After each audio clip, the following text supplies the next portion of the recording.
adalah hari yang begitu cerah, ya, panas, tapi hati kita tetap dingin, ya. Jangan pula bawa hati yang panas sehingga sulit bagi kita untuk beribadah.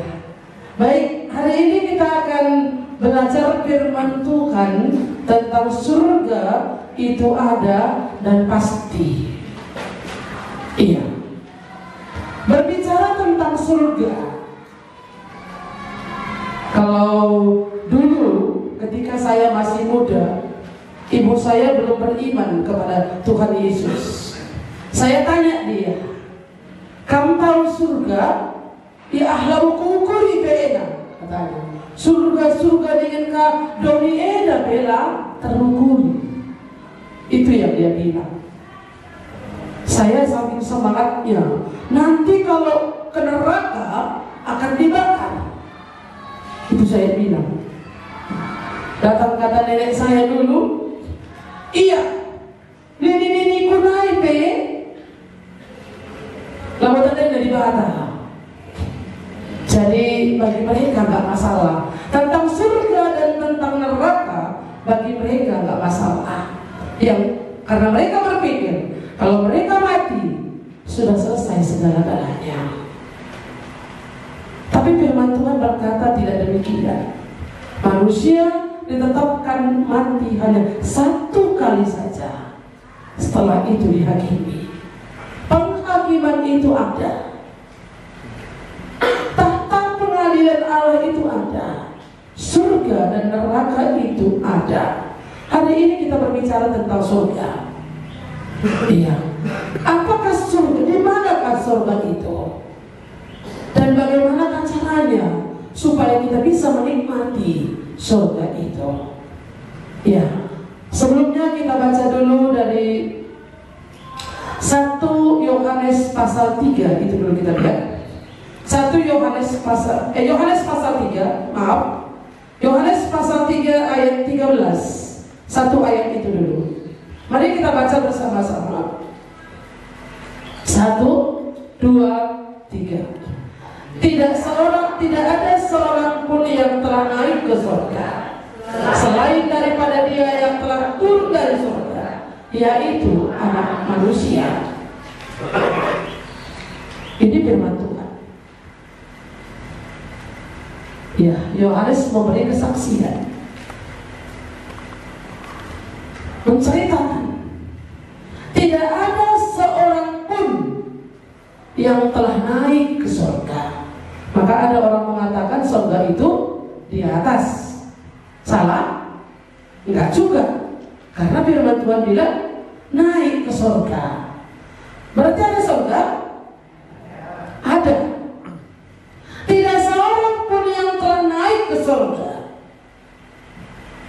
Satu orang pun tidak pernah naik ke surga selain daripada Dia yang telah turun dari surga, yaitu Anak Manusia. Surga itu ada. Di mana surga itu? Di atas? Atas mana? Atas suatu rumah? Atas langit? Iya. Surga itu di mana tempat Allah berada. Kerajaan surga adalah satu wilayah di mana Allah berkuasa. Allah berada. Allah menyatakan kuasanya. Hanya saja secara Alkitabiah kita berkata bahwa naik ke surga berarti surga itu posisinya ada di atas. Nah, satu bagian lagi kita lihat, sekalipun gak ditulis di warta ini, saya mau ajak Bapak Ibu Kisah Para Rasul pasal 1. Kisah Para Rasul pasal yang pertama, ayat yang ke-10. Saya bacakan, Bapak Ibu boleh lihat di layar kalau ada nanti, atau di Alkitabnya. Kisah Para Rasul pasal 1 ayat 10 sampai dengan ayat yang ke-12. Nanti saya baca ayat 11. Kemudian terangkatlah ia, disaksikan oleh mereka, dan awan menutupnya dari pandangan mereka. Ketika mereka sedang menatap ke langit, waktu ia naik itu, tiba-tiba berdirilah dua orang yang berpakaian putih dekat mereka dan berkata kepada mereka, "Hai orang-orang Galilea, mengapakah kamu berdiri melihat ke langit? Yesus ini yang terangkat ke surga." Apa katanya? Yesus ini yang terangkat ke surga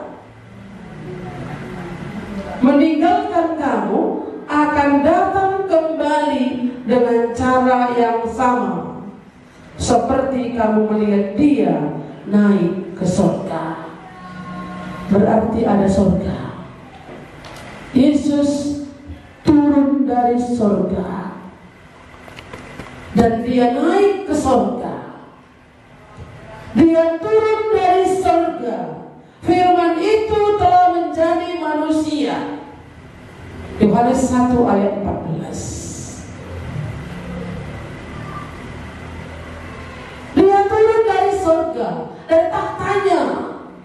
Yesus itu adalah Allah yang menciptakan segala sesuatu, yang menciptakan Bapa dan Ibu dan saya, yang menciptakan seluruh jagat raya ini. Dia adalah Tuhan.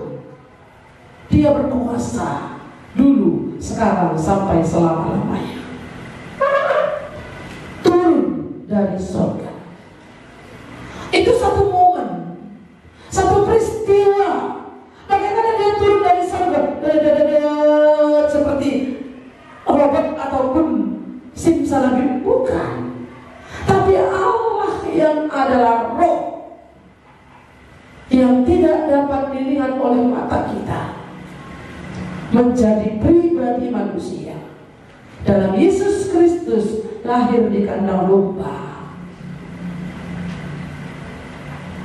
Allah menjadi manusia, turun dari surga. Untuk apa? Saya, Bapak Ibu tidak bisa ke surga. Surga itu kudus. Surga itu gak ada dosa. Sedangkan saya dan Bapak dan Ibu, semua orang telah berbuat dosa dan telah kehilangan kemuliaan Allah. Karena manusia berdosa, lalu si mujur sada pelang. Karena bernilah la terpakai nari. Sebenarnya kali kita manusia ini lah terpakai. Bukan apa kita gantengnya, seperti apapun kita gantengnya, seperti apapun kita permak tubuh kita ini, pakaian kita ini, dengan segala hiasannya itu. Sebenarnya pada dasarnya saudara dan saya adalah manusia sila terpakai. Rawi buahmu. Hah? Ya terpakai. Siapa yang bilang? Firman Tuhan, Roma pasal 3 ayat 23 jelas mengatakan, tidak ada yang benar, seorang pun tidak. Semua telah menyeleweng, menyimpang. Saya yakin Bapak Ibu saudara-saudara banyak mendengar firman Tuhan. Jangan ada padamu Allah lain di hadapanku. Jelas itu ya. Setiap kali kita menjadi orang Kristen itu, pasti kita mengerti firman Tuhan ini. Jangan ada padamu Allah lain di hadapanku. Oh, kami nggak lagi menyembah kepada dewa. Kami nggak menyembah lagi kepada arwah-arwah nenek moyang. Kami tidak menyembah lagi kepada benda-benda ataupun roh-roh tertentu yang dulu kami warisi dari nenek moyang kami. Ya, itu memang mungkin, oke, benar. Tapi bisa saja yang menjadi Allah itu apa? Uang, mamon. Bisa saja yang menjadi apa itu? Pekerjaan, diperbudak. Hampir-hampir Tuhan nggak punya apa lagi? Punya muatan lagi dalam diri kita. Muatan itu yang ada pekerjaan, semuanya lah. Tapi Tuhan hampir-hampir tidak lagi ada dalam hidup kita. Waktu Tuhan tidak ada padamu Allah lain di hadapanku. Itu kata Tuhan, jelas kita mengerti. Tapi kita menjadikan Tuhan kita bukan lagi Allah yang menciptakan kita, bukan Allah yang sudah mati di kayu salib, bukan Allah yang turun dari surga tadi, tetapi pekerjaan dunia ini. Makanya saya dulu pernah mendengar lagu, saya senang lagu ini. Ku punya 3 musuh, itu liriknya. Aku punya 3 musuh. Yang pertama dunia ini. Yang pertama setan, iblis. Iblis, semua kita tahu iblis itu pasti musuh kita ya. Dari kecil, iblis itu musuh kita. Dari kecil sudah belajar. Bapak Ibu setuju iblis musuh? Setuju? Setuju. Iya. Iblis itu musuh kita. Itu yang pertama. Yang kedua apa? Dunia ini. Dunia ini adalah musuh. Kenapa dikatakan dunia ini adalah musuh? Persahabatan dengan dunia, permusuhan dengan Allah. Bersahabat dengan dunia berarti bermusuhan dengan Allah. Nggak bisa kita melayani dua-duanya, tidak.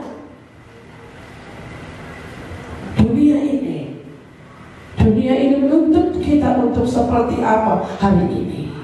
Kalau kita tidak ikut di dalamnya, maka kita akan ketinggalan. Tapi kalau kita ikut di dalamnya, kita akan kompromi. Itu musuh yang kedua. Musuh yang ketiga adalah aku sendiri. Ku punya 3 musuh, yang aku sendiri. Ini yang paling gawat. Aku sendiri mengikuti keinginan hatiku, mengikuti apa kata hatiku, mengikuti pikiranku, sehingga aku tidak lagi mendengar suara Tuhan. Di dunia ini aku banyak mendengar suara-suara. Dunia berkata apa? Gak apa-apanya. Begitu memang zamannya hari ini. Ikut situasi yang ada. Tapi firman Tuhan berkata apa? Janganlah kau sama seperti dunia ini.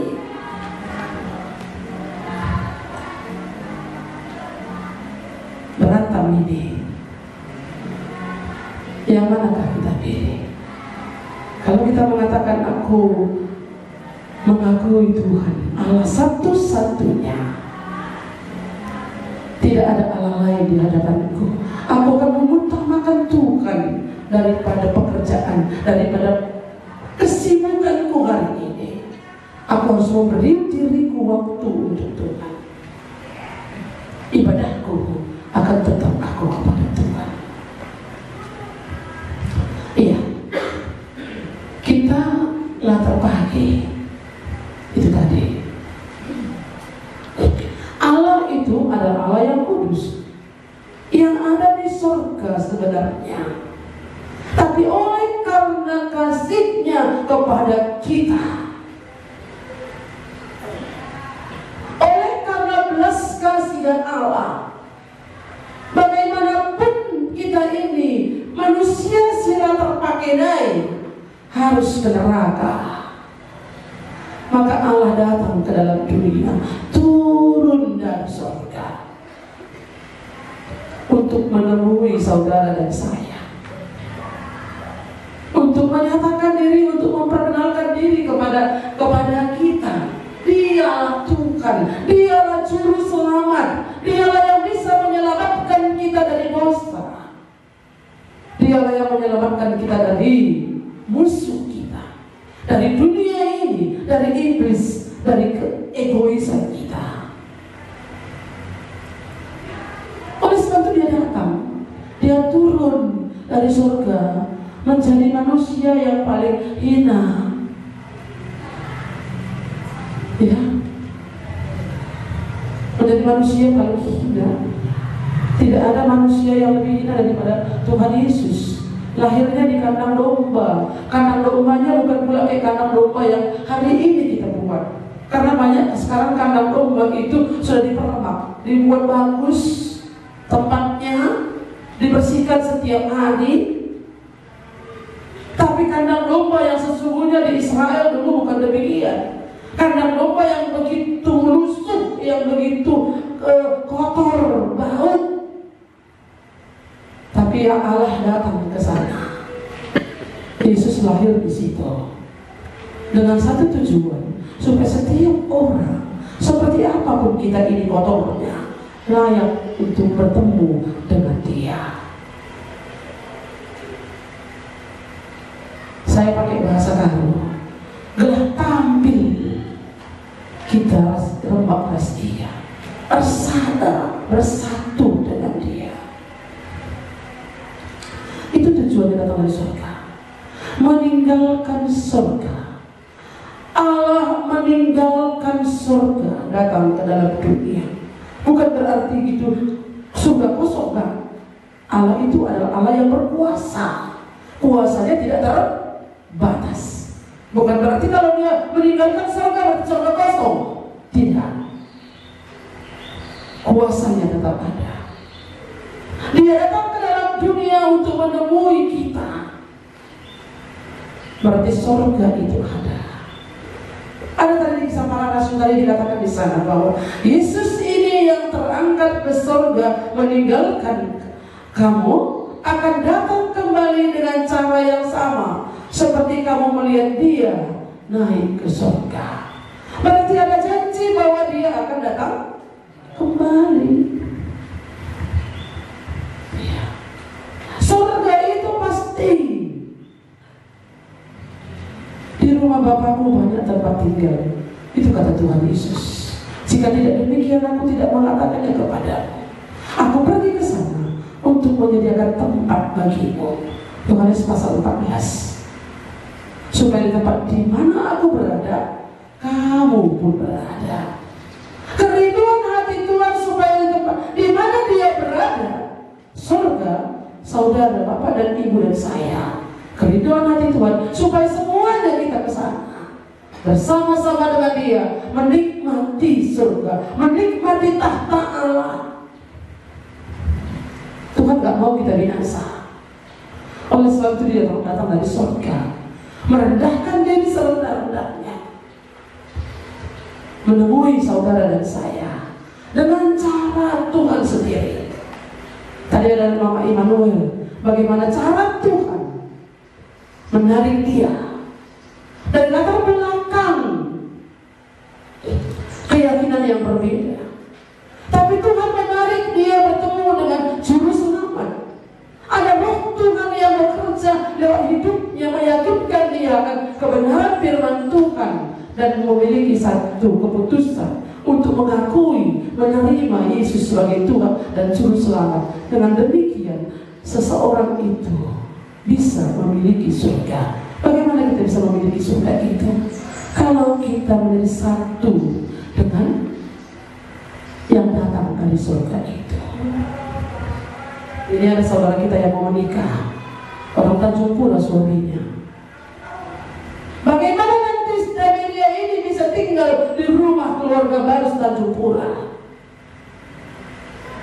Saya boleh saja pergi ke sana, tapi saya tidak akan bisa tetap tinggal di situ. Iya kan? Mungkin kalau kita sudah kenalan, kita mungkin bisa mampir, bolehlah. Tapi kalau tinggal di situ, tidak akan mungkin. Tapi kalau nanti Dameria setelah menikah dengan Hendra, mereka sudah menjadi satu, lalu mereka bisa tinggal di rumah itu, ya kan? Kita juga bisa masuk ke surga yang kekal itu, tempat di mana Allah tinggal. Sesungguhnya Tuhan mau membawa kita ke sana. Aku pergi ke sana supaya apa katanya? Menyediakan tempat bagimu, supaya di tempat di mana aku berada, kamu pun berada.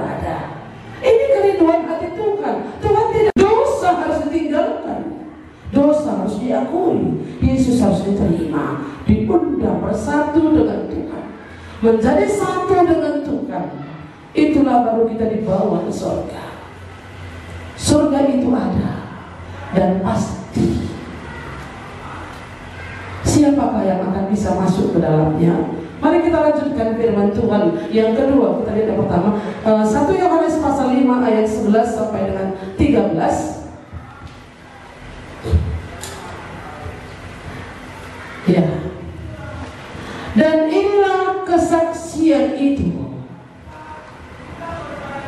Ya, kesaksian apa ini ya? Coba saya lihat dulu ayat yang sebelumnya.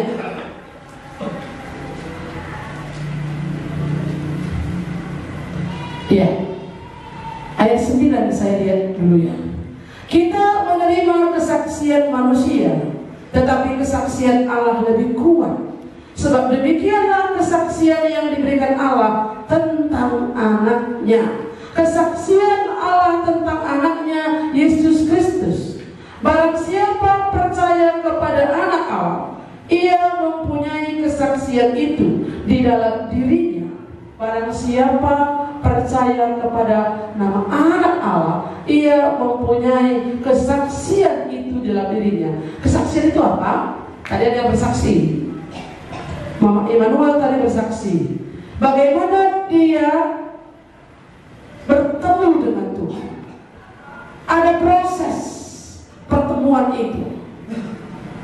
Ada proses bagaimana dia dibimbing oleh Tuhan, sehingga kemudian ada iman, percaya, lalu dia terima Yesus sebagai Tuhan dan Juru Selamatnya. Ada sukacita yang besar karena dosa sudah diampuni oleh Tuhan. Itu prosesnya. Nah, jadi kalau kita lihat tadi ada kesaksian, kesaksian tentang Allah. Bagaimana Allah meyakinkan kita? Oleh karena ada firman Tuhan.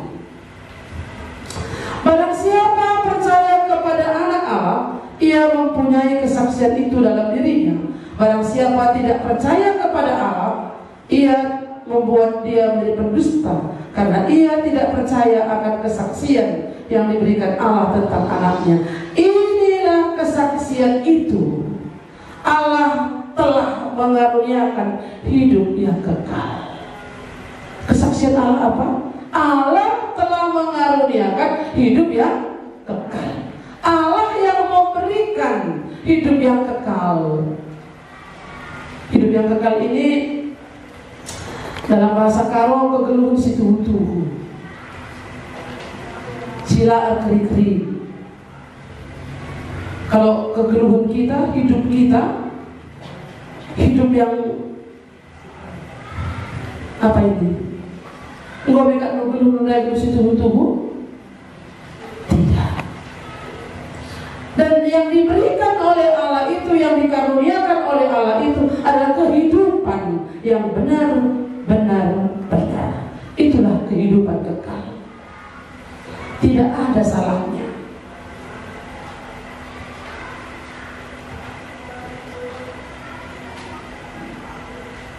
Mengaruniakan hidup yang kekal kepada kita, dan hidup itu ada di dalam anaknya. Kehidupan yang kekal itu hanya ada di dalam pribadi Tuhan Yesus.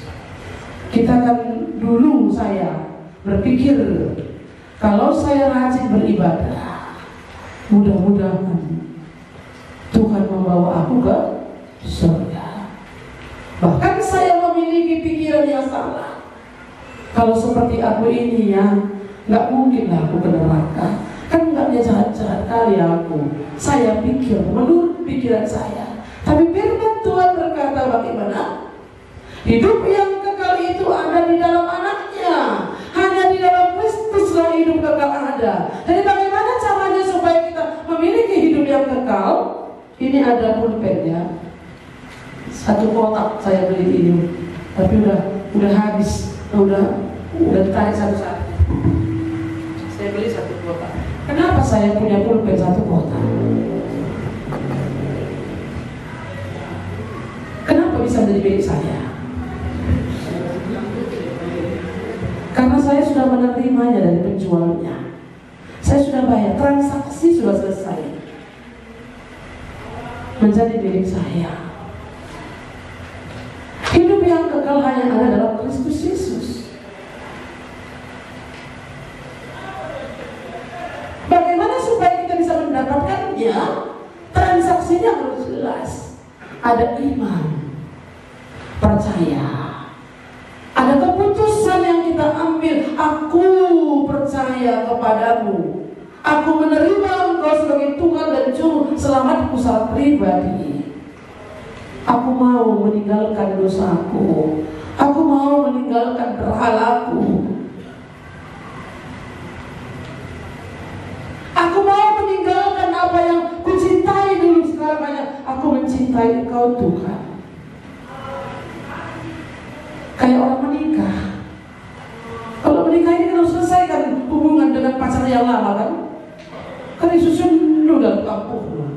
Kamu simpan terus nomor handphonenya, dan sekarang nomor handphone lah saya buat fotonya. Gawat masa sudah menikah foto pacar lama lalu dipegang. Saya ada teman, dia menjadi istri sambung. Istri pertama daripada si A itu sudah dipanggil oleh Tuhan. Lalu kemudian si B, istri sambung ini berjanji, berkata, kalau nanti kita sudah menikah, foto pengantin yang di situ turunkan. Iya, foto pengantin yang lama harus turunkan. Bila perlu kembalikan kepada orang tua di mana memang layak tempatnya. Bukan berarti dipecahkan pula, ya enggak. Kenapa? Karena dia tidak mau. Sekalipun dulu pernah dengan istrinya, mau gandeng mana mau dia digandeng fotonya. Dua, satu dulu dengan si A, satu dengan si B. Iya, mana mau. Maka itu permintaannya. Kalau aku mau sama kamu, saya tidak mau dibandingkan dengan mama anak-anak yang pertama. Itu yang dikatakannya. Ya harus dong. Itu sudah pasah dulu ya. Apalagi pacar, mantan pacar, fotonya, kenangan yang begitu indah harus ditinggalkan. Menerima yang satu ini, hanya satu-satunya.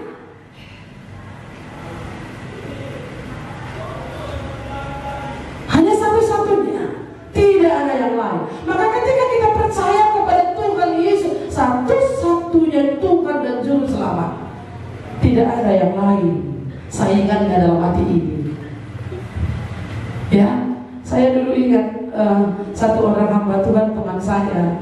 Siapa yang siap menikah dengan saya harus siap dari istri kedua. Saya pikir istri kedua, karena istri pertama saya sudah ditawar oleh Tuhan. Ya, saya sudah terikat dengan Tuhan. Tuhan terutama dalam keluarganya. Maka istri atau suaminya itu yang kedua. Harus mengutamakan Tuhan dalam semuanya. Maka ketika kita mengambil keputusan menerima Tuhan Yesus sebagai Tuhan dan Juru Selamat kita, Dialah nomor satu dalam hidup ini. Seluruh aspek kehidupan ini harus tertuju kepadanya. Ini tadi katakan, barang siapa memiliki anak, ia memiliki hidup. Ayat 12. Orang yang memiliki anak, orang yang memiliki Tuhan Yesus, anak maksudnya di sana Tuhan Yesus, hidup yang kekal itu, itulah yang memiliki hidup yang kekal, itulah yang masuk ke surga tadi. Yang menerima, yang percaya dan menerimanya, yang mengakuinya, yang sungguh-sungguh hanya Engkau Tuhan, satu-satunya Tuhan, tidak ada yang lain dalam hidupku ini. Ini yang harus dilakukan. Bapak Ibu Saudara yang dikasihi oleh Tuhan, kadang-kadang kita menjadi orang Kristen Texas bisa saja. Karena orang tua kita menjadi orang Kristen, lahir di sana, saya menjadi orang Kristen. Mungkin oleh karena pernikahan, mungkin oleh karena pendidikan. Dulu orang tua saya bukan Kristen, tapi oleh karena pendidikan menuntut saya harus pergi ke gereja. Itu awalnya. Tapi gak masalah. masalah apa latar belakang kita. Tapi yang pasti sekarang kalau kita sudah mengerti kebenaran firman Tuhan, barang siapa memiliki anak maksudnya huruf besar di sini ya. Barang siapa memiliki Yesus, ia memiliki hidup yang kekal. Barang siapa tidak memiliki Yesus, ia tidak memiliki hidup yang kekal. Ayat 13, mari kita baca bersama-sama. 1, 2, 3. Semuanya itu kutuliskan kepadamu, supaya kamu yang percaya kepada nama-Mu bahwa kita memiliki hidup yang kekal. Bisa tahu? Bisa tahu? Bisa. Jadi ketika saudara berbicara, ketika saudara ditanya, tahukah saudara, apakah saudara akan memiliki hidup kekal? Apakah saudara pasti masuk surga? Saudara bisa tahu. Kesaksian itu akan berbicara dalam hati kita, iman kita, bagaimana kita percaya kepada Tuhan, itu yang menentukan kita masuk surga atau tidak. Kristus sudah mati di kayu salib, selesai sudah membayar hutang dosa di kayu salib itu. Dan ketika kita percaya kepadanya, mengakui dia sudah mati di kayu salib untuk pengampunan dosa bagiku, sekalipun aku tak pakai Tuhan, tapi golungkan dunia atas kayu persilangan. Sekalipun Tuhan aku orang berdosa, tapi sudah selesai Tuhan buat kayu salib. Aku percaya itu. Aku mau Tuhan menerima Engkau. Aku mau mengikut Engkau. Maka menjadi domba itu tadi mendengar suara Tuhan. Bapak ibu saudara-saudara yang dikasihi Tuhan, apakah kita percaya surga itu ada? Dan keselamatan itu adalah pasti. Surga itu pasti. Hidup kekal itu pasti. Bukan mudah-mudahan. Setiap orang yang percaya kepadanya pasti tidak akan binasa. Firman Tuhan katakan demikian. Yohanes 3 ayat 16. Yang dari dulu, dari kecil kita sudah hafal itu. Karena begitu besar kasih Allah akan dunia ini, sehingga ia mengaruniakan anaknya yang tunggal, supaya setiap orang yang percaya kepadanya tidak binasa, melainkan beroleh hidup yang kekal.